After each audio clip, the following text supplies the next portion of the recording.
Parke bateko eserleku bat. Tokia proposa gizakion miseriez hitz egiteko, beti ere humorez. Egia esan nik uste parke batean, hiri handi bateko edo hiri txiki bateko parke batean denetari kontzentratzen dator pertsonai ugari eta oso desberdinak aurkitu daitezke bertan. Topagune bezala nahiko interesgarria da. Continuidad de los parques Madrilgo azken antzerki denboraldian izenbururik arrakastatxoenetako bat izan da. Zerikusirik ez Julio Cortazarren izen bereko ipuinarekin. Jaime Pujolek idatzitako testu originala da, Sergio Peris Mentxetak zuzendu du, eta eszenatokian bakoitzak 5 pertsonaia ezberdin egiten 4 aktore. Roberto Álvarez, Fele Martínez, Luis Taera eta Gorka Ochoa. Bakartasunaren inguruan hitz egiten dugu, komunikazioa ezin komunikazioa, jendea bakarrik sentitzen dela askotan, da nola topatzen geran bestearekin, nola entzuten digun bestearen estimuluei. Pedirle perdón una y otra vez mientras se limpiaba con un Kleenex todo el... Aktore bezala goxoki bada, oso lakargarria da, ze pertsonai ugari egiten ditugu aktore bakoitzak, baina oso desberdinak. Madrilen egon ginean, jende asko bukaeran agurtzen genunean galdetzen zuen, baina aktorea falta dira, uste zuten aktore gehiago zeudela, aldaketa azkarra dira, askotan jendeak esaten du, jo, baina eman dizue denbora, bueno, eman bartuako ez dagoelako besterik. Gorka Ochoak gozatu egiten du martxa honetan lan egiten, gozatu egiten du aktore lanaz.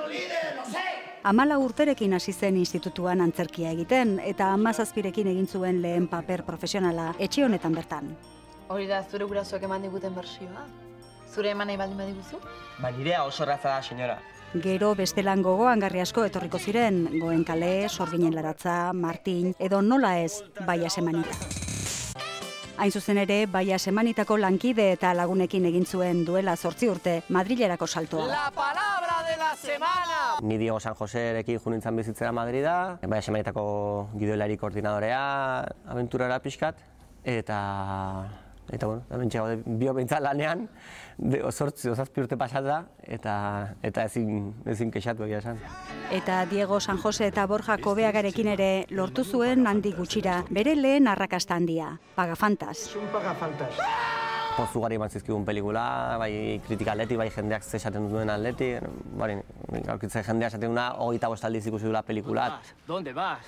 Estoy bien. Eta bueno, horregon ginean Kobeaga eta bio nominatua behitzak goiatara.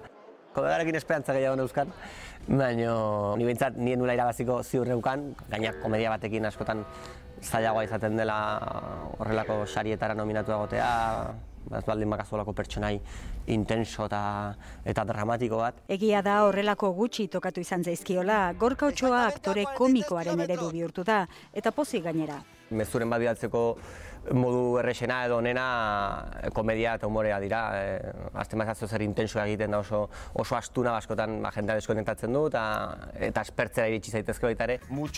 Ia beti komedia tonuan bai, baina denetik eta medio guztietan egin du. Telebistan, serieak eta aurkezle lanak ere bai, zinean 4 film luze eta dozenaka film labur. Antzerkian etengabe dabil proiektu komertzialak eta pertsonalagoak tartekatuz.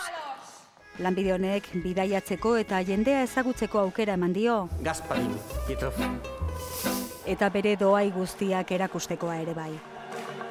Egin duen gauza bakoitzetik zerbait ikasi omen du, eta ez da ezerrekin damu.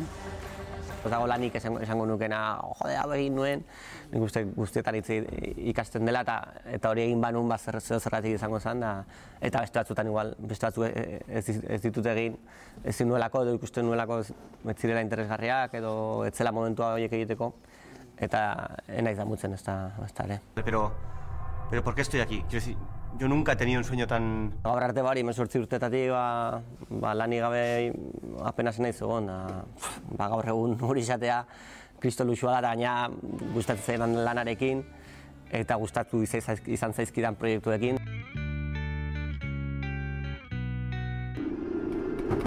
Lasterragian erregistro ezberdinean ikusiko dugu. Jack nazioarteko konspirazio batean sartuta dabilen hacker bat da uda honetan filmatzen amaitu duen Revolution pelikulan. David Sousak zuzentzen duen proiektu hau zabaltzen ari diren auzolaneko produkzio modu berrietan beste pausu bat da. Ez da crowdfunding proiektu bat, crowdproducing baizik. Crowd Producing da revoluzioneko zuzendari honek asmatu den termino bat uste dut. Dirua jarri ordez zure parte hartzea eskaintzen duzu, bai figurazio bezala, bai lokalizazioak gusten, edozein modutara laguntzen duzu eta pelikulako parte txiki bat zera. Hasieratik sartu nintzen esan ez berdin zait nola egiten den pelikula ze medioekin edo nola, baina ni bertan egon nahi dut eta urte asko aurren urteari behar dugu eta azkenean ja lortu du. Eta nik uste oso pelikula interesgarria eta orai iraultzaileak geldituko dela. Kaixo.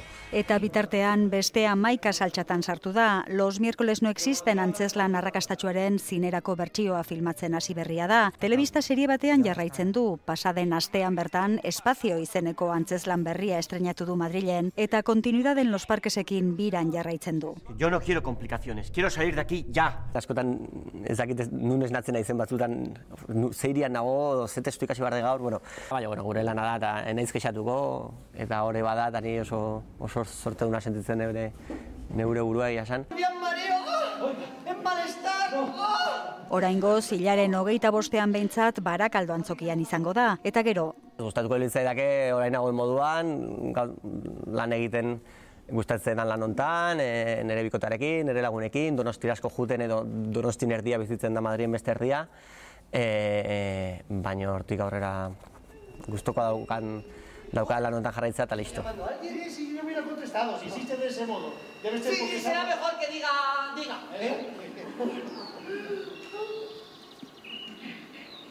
Diga.